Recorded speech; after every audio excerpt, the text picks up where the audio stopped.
बिस्मिल्लाहिर्रहमानिर्रहीम। अस्सलाम वालेकुम। मियां मोहम्मद नवाज शरीफ सज़ा याफ्ता मुजरिम जो कि लंदन में मौजूद हैं, पाकिस्तान आने को तैयार नहीं हैं। उनको वापस लाने के हवाले से हुकूमती कोशिशें जारी हैं, लेकिन अब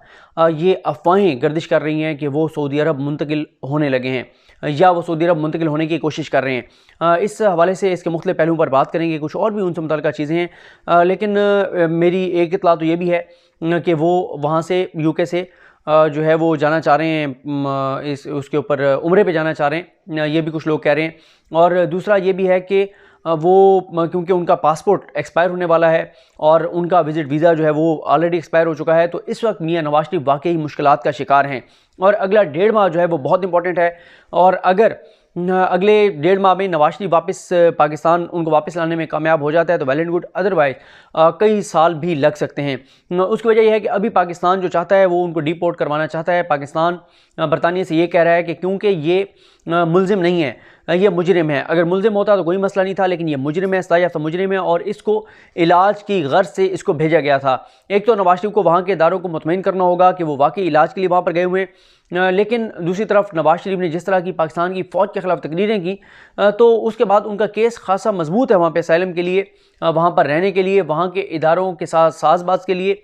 ज़ाहिर है जो मगरबी क़ुव्वतें हैं, जो बहुत सारे इदारे हैं, वो पाकिस्तान की फ़ौज के ख़िलाफ़ बात करने वालों को बहुत पसंद करते हैं और नवाज शरीफ इस वक्त जो तकरीरें कर रहे हैं वो पूरी प्री प्लान है। और उसकी वजह यह है कि नवाज शरीफ, जिसको आप सब जानते हैं, जितने भी सुन रहे हैं, चाहे आप उनके हामी हैं या मुखालफिन हैं, नवाज शरीफ साहब एक इंतहाई बुज़दिल शख्स हैं।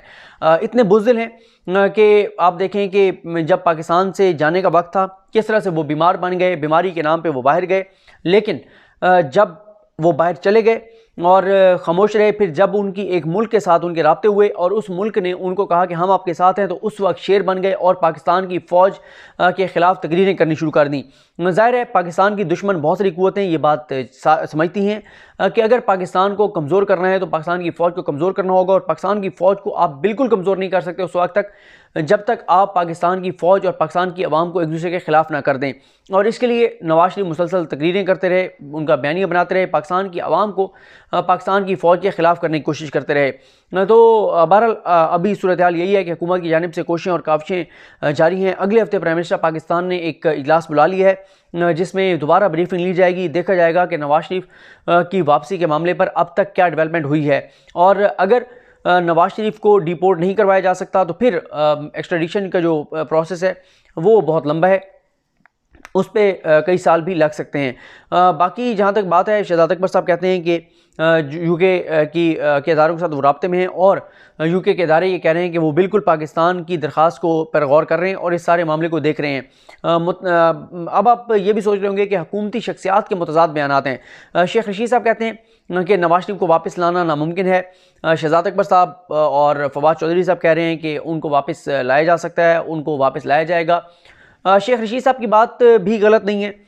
वो ये बात दुरुस्त करते हैं कि ये हकीकत है कि क्योंकि पाकिस्तान के जितने भी दुश्मन हैं, जो क़ुव्वतें हैं, वो नहीं चाहेंगी कि नवाज शरीफ को वहाँ से पाकिस्तान लाया जा सके। उसकी वजह यह है कि नवाज शरीफ अगर पाकिस्तान वापस आते हैं तो इमरान खान पहले कह चुके हैं कि वो उनको जेल में डालेंगे और आम कैदियों जैसा उनके साथ सलूक करेंगे। तो नवाज शरीफ इस वक्त जिनके मकासद के लिए काम कर रहे हैं, जिनको सर्व कर रहे हैं, वो क्यों चाहेंगे कि पाकिस्तान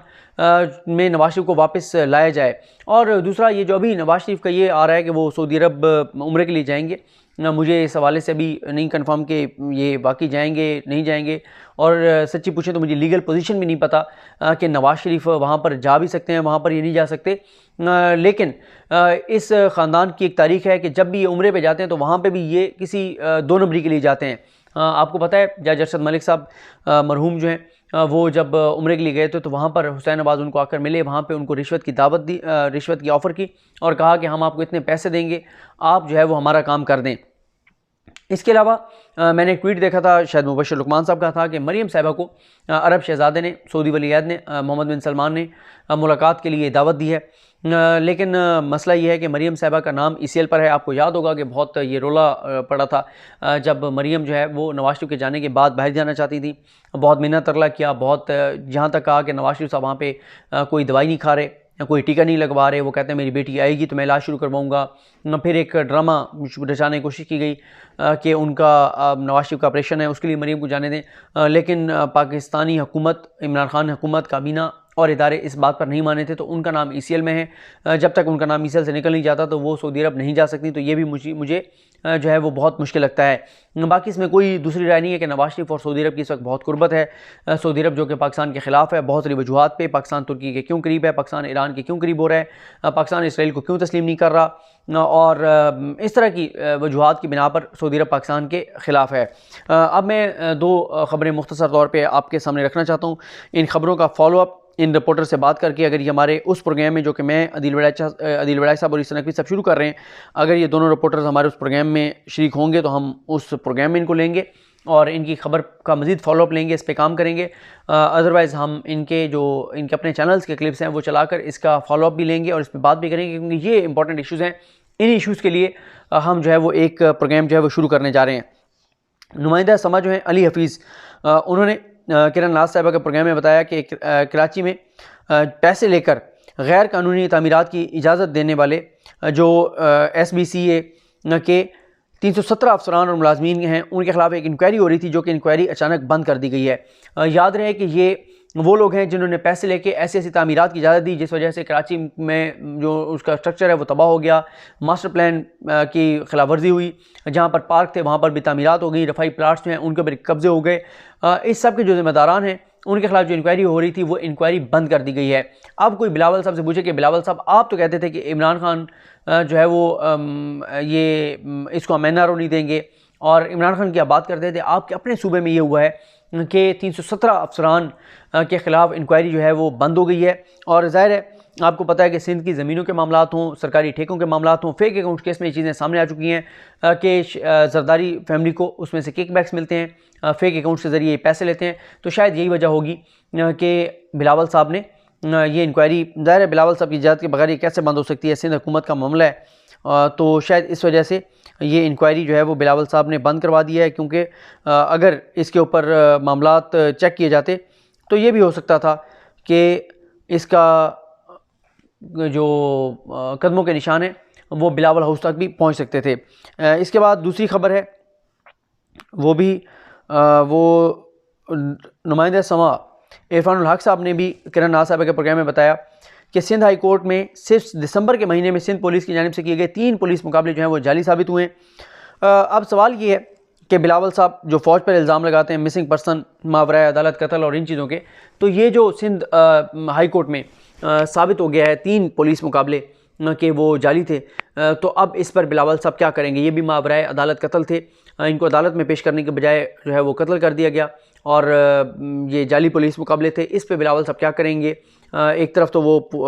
फ़ौज के ऊपर बहुत इल्ज़ाम लगाते हैं कि वो लोगों को मार देते हैं, अदालतों में पेश नहीं करते, मिसिंग पर्सन के ऊपर वो बात करते हैं, लेकिन दूसरी तरफ अपने सूबे में 1 माह में 3 पुलिस मुकाबले जाली साबित हो गए हैं, और 5 वो जो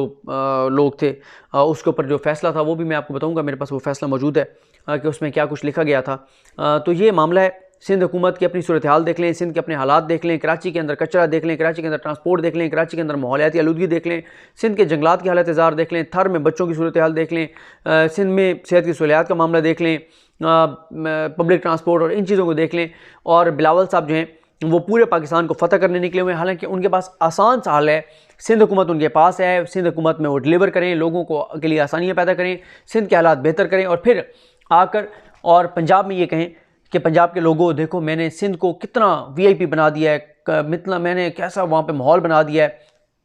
और मैंने सिंध में देखें क्या क्या आसानियाँ पैदा कर दी हैं, मैंने रोज़गार के मौके पैदा कर दिए हैं, मैंने वहाँ पे जंगलात का इजाफा कर दिया है, मैंने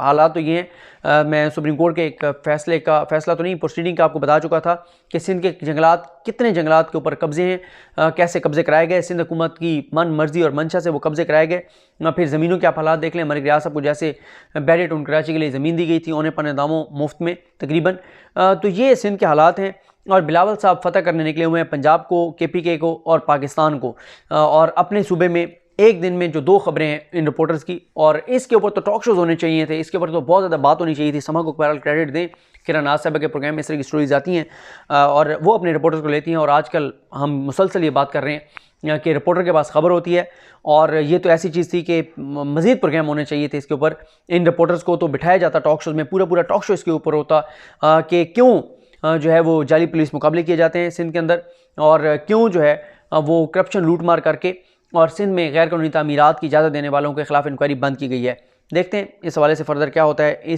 इन दोनों खबरों का हम इंशाल्लाह अपने प्रोग्राम में फॉलोअप करेंगे। मुझे अपनी दुआ में याद रखिए। अल्लाह करीम हम सबका हामी नासरू। अल्लाह हाफ़िज़।